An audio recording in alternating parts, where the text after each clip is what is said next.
Om Namo Narayana, welcome back. Today we are continuing our walk through the Brihadaranyaka Upanishad. So we're on part 4, and we're going to be reading section 4. If it doesn't take so long, we may just work our way right into section 5 and 6. That will close out this part, but we'll find out. So let's dive in, see how far we get. So we are in mid-conversation of Yajnavalkya. When this self becomes weak and senseless, as it were, the organs come to it. Completely withdrawing these particles of light, it comes to the heart. When the presiding deity of the eye turns back from all sides, the man fails to notice color. The eye becomes united with the subtle body. Then people say, he does not see.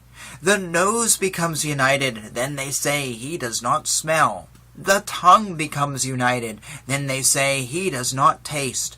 The vocal organ becomes united, then they say he does not speak. The ear becomes united, then they say he does not hear.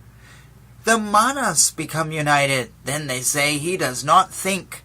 The skin becomes united, then they say he does not touch. The intellect becomes united, then they say he does not know.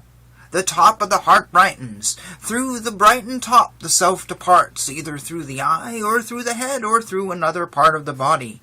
When it departs, the vital force follows. When the vital force departs, all the organs follow. Then the self has particular consciousness, and goes to the body, which is related to that consciousness. It is followed by knowledge, work, and past experience. Just as a leech supported on a straw goes to the end of it, takes hold of another support, and contracts itself, so does the self throw this body aside, making it senseless, take hold of another support, and contract itself. Just as a goldsmith takes apart a little quantity of gold and fashions another, a newer and better form, so does this self throw this body away, or make it senseless, and make another, a newer and better form, suited to the Manes, or the celestial minstrels, or the gods, or Virag, or Hiranyagarbha, or other beings. That self is indeed Brahman, as also identified with the intellect, the manas, and the vital force, with the eyes and ears, with earth, water, air, and ether, with fire, and what is other than fire, with desire and the absence of desire, with anger and the absence of anger, with righteousness and unrighteousness, with everything. Identified, in fact, with this, what is perceived, and with that, what is inferred. As it does in acts, so it becomes. By doing good, it becomes good, and by doing evil, it becomes evil. It becomes virtuous through good acts, and vicious through evil acts. Others, however, say the self is identified with desire alone. When it acts what it desires, it resolves. What it resolves, it works out, and what it works out, it attains. Regarding this, there is the following pithy verse. Being attached, he, together with the work, attains that result to which his subtle body or mind is attached. Exhausting the results of whatever work he did in this life, he returns from that world to this for fresh work. So it is said. Thus does the man who desires transmigrate. But the man who does not desire never transmigrates. Of him who is without desires, who is free from desires, the objects of whose desire have been attained, and to whom all objects of desire are but the self, the organs do not depart. Being but Brahman, he is merged with Brahman. Regarding this, there is a pithy verse. When all the desires that dwell in the heart are gone, then he, having been mortal, becomes immortal, and attains Brahman in this very body. So it is written. Just as the lifeless slough of a snake is cast off and lies in the anthill, so does the body lie. Then the self becomes disemboweled and immortal, and becomes the prana, Brahma, and the light. Thus said Yajnavalkya. The emperor replied, I give you 1,000 cows, sir. To which Yajnavalkya replied, Regarding this, there are the following pithy verses. The subtle extensive ancient way has been touched by me. I have realized it myself. Through that sages, the knowers of Brahman, also go to the heavenly sphere after the fall of this body, being freed even while living. Some speak of it as white, others as blue, gray, green, or red. This path is realized by a knower of Brahman. Any other knower of Brahman who has done good deeds and is identified with the supreme light also treads this path. Into blinding darkness enter those who worship ignorance. Into greater darkness, as it were, than that enter those who are devoted to knowledge. Miserable are those worlds enveloped by that blinding darkness. To them after death go those people who are ignorant and unwise. If a man knows the self as I am this, then desiring what, and for whose sake will he suffer in the wake of the body? He who has realized and intimately known the self that has entered this perilous and inaccessible place is the maker of the universe, for he is the maker of all. All is his self, and he again is indeed the self of all. Being in this very body, we have somehow known that Brahman. If not, I should have been ignorant, and great destruction would have taken place. Those who know it become immortal, while others attain misery alone. When a man, after receiving instructions from a teacher, directly realizes this effulgent self, the Lord of all that has been and will be, he no longer wishes to hide himself from it. Below which year with its days rotates upon that immortal light of all gods, the gods meditate as longevity. That in which the 5 groups of 5 and the subtle ether are placed, that very Atman I regard as the immortal Brahman. Knowing Brahman, I am immortal. Those who have known the vital force of the vital force, the eye of the eye, the ear of the ear, and the mind of the mind, have realized the ancient primordial Brahman. Through the mind alone, it is to be realized. There is no difference whatsoever in it. He goes from death to death. Who sees difference, as it were, in it? It should be realized in one form only, for it is unknowable and eternal. The self is taintless, beyond the subtle ether, birthless, infinite, and constant. The intelligent aspirant after Brahman, knowing about this alone, should attain intuitive knowledge. He should not think of too many words, for it is particularly fatiguing to the organ of speech. That great birthless self, which is identified with the intellect and is in the midst of the organs, lies in the ether that is within the heart. It is the controller of all, the lord of all, the ruler of all. It does not grow better through good work, nor worse through bad work. It is the lord of all. It is the ruler of all beings. It is the protector of all beings. It is the bank that serves as the boundary to keep the different worlds apart. The Brahmanas seek to know it through the study of the Vedas, sacrifices, charity, and austerity, consisting in the dispassionate enjoyment of sense objects. Knowing it alone, one becomes a sage. Desiring the world alone, monks renounce their homes. This is the reason for it. The ancient sages, it is said, did not desire children. The ancient sages, it is said, did not desire thinking. What shall we achieve through thinking, we who have attained the self, this world? They, it is said, renounced their desire for sons, for wealth, and for the worlds, and lived a mendicant's life. That which is the desire for sons is the desire for wealth, and that which is the desire for wealth is the desire for worlds, for both these are but desires. This self is that which has been described as not this, not this. It is imperceivable, for it is never perceived.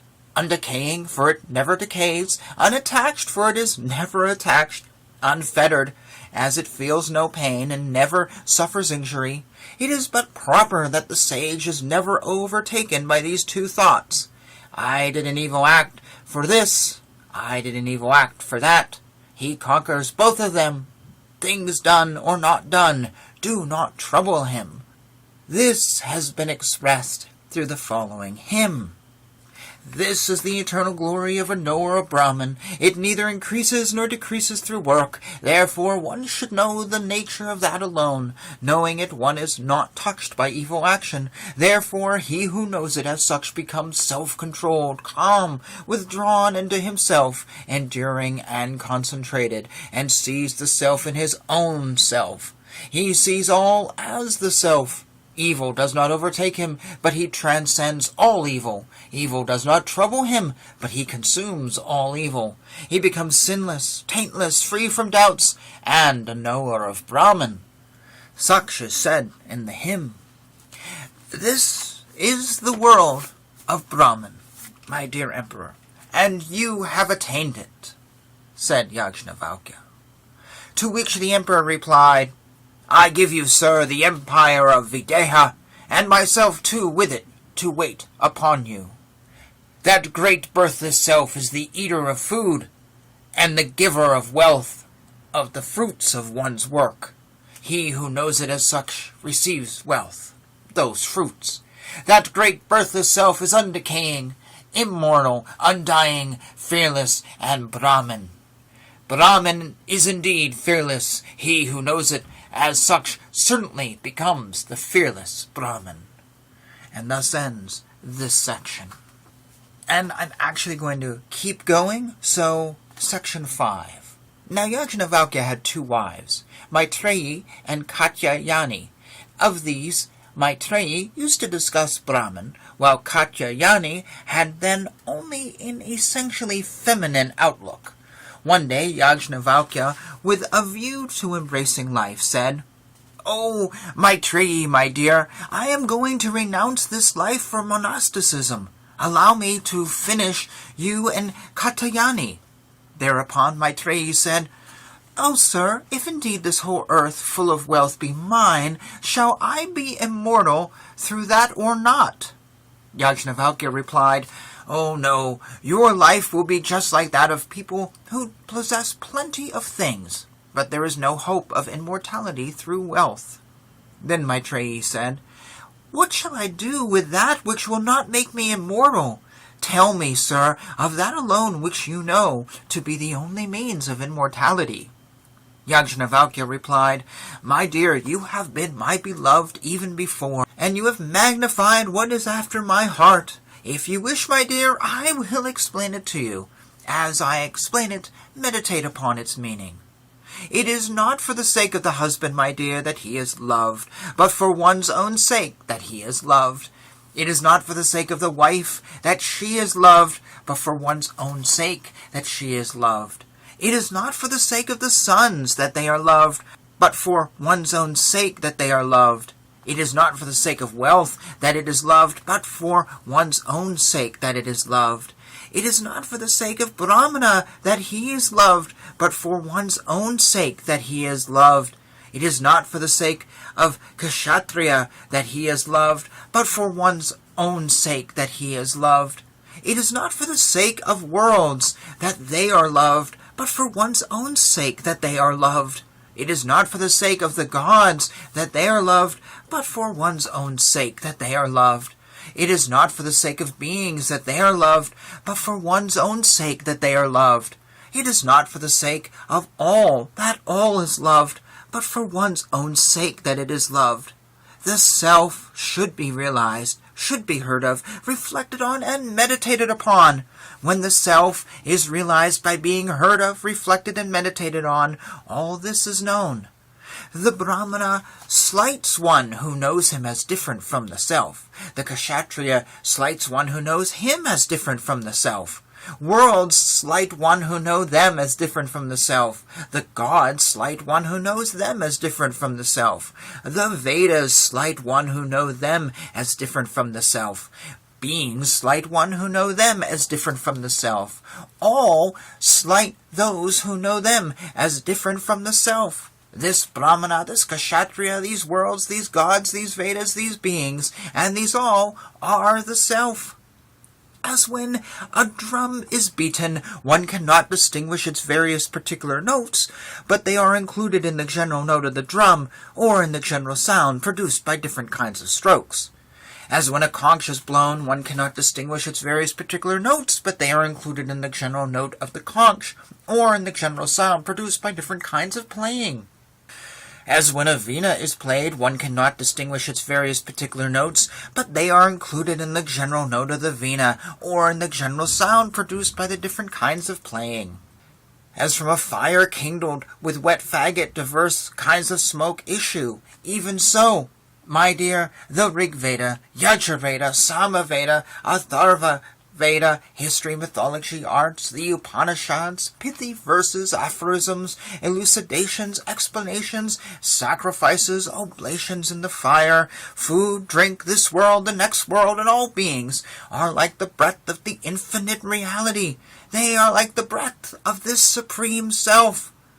As the ocean is the one goal of all sorts of water, as the skin is the one goal of all sorts of touch, as the nostrils are the one goal of all odors, as the tongue is the one goal of all savors, as the eye is the one goal of all colors, as the ear is the one goal of all sounds, as the manas is the one goal of all deliberations, as the intellect is the one goal of all kinds of knowledge, as the hands are the one goal of all sorts of work, as the organ of generation is the one goal of all kinds of enjoyment, as the anus is the one goal of excretions, as the feet are the one goal of all kinds of walking, as the organ of speech is the one goal of all Vedas. As a lump of salt is without interior or exterior, entire and purely saline in taste, even so the self without interior or exterior, entire and pure intelligence. And so is the self without interior or exterior, entire and pure intelligence alone. The self comes out as a separate entity from those elements, and this separateness is destroyed with them. After attaining this oneness, it has no more consciousness. This is what I say, my dear. And so said Yajnavalkya. Maitreyi then replied, Just here you have led me into this midst of confusion, sir. I do not at all comprehend this. Yajnavalkya responded, Certainly, I am not saying anything confusing. This self is indeed immutable and indestructible, my dear. Because when there is duality, as it were, then one sees something, one smells something, one tastes something, one speaks something, one hears something, one thinks something, one touches something, one knows something. But when to the knower of Brahman everything has become the self, then what should one see, and through what? What should one smell, and through what? What should one taste, and through what?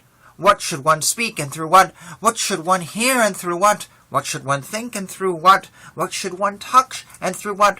What should one know, and through what? Through what should one know that owing to which all this is known? That this self is that which has been described as not this, not this.